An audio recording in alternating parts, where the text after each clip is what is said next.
Women are not supposed to be speaking in churches, and women are not supposed to be taking authority roles. Where have the men gone? Is there not a single man to preach? Why you were saying the deacon has to be the husband of one wife. Yes. I know that passage. My father was a preacher. If I'm not mistaken, it also says the deacon should manage his family well. So I guess that means he has to have children. Do you have children? Yes, I do. Lucky for you. There seem to be an awful lot of priests around who don't.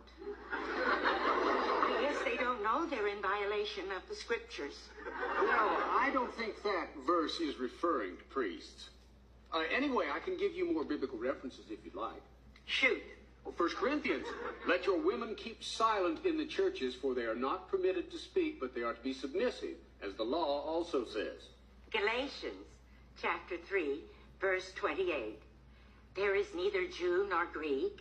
There is neither slave nor free man. There is neither male nor female. For you are all one in Christ Jesus.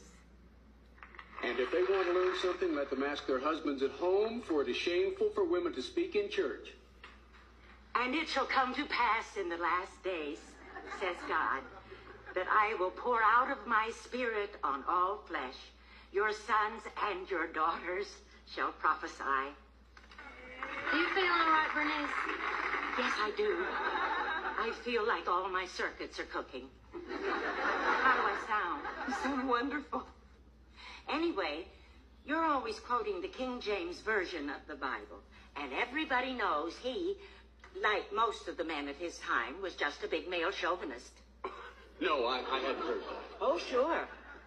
And by the way, I certainly hope that isn't intended to be a look of bemused condescension. Well, no, ma'am, I didn't intend that. I didn't think so. I am cooking, aren't I? Go on, Bernice, what you were saying about King James being a chauvinist.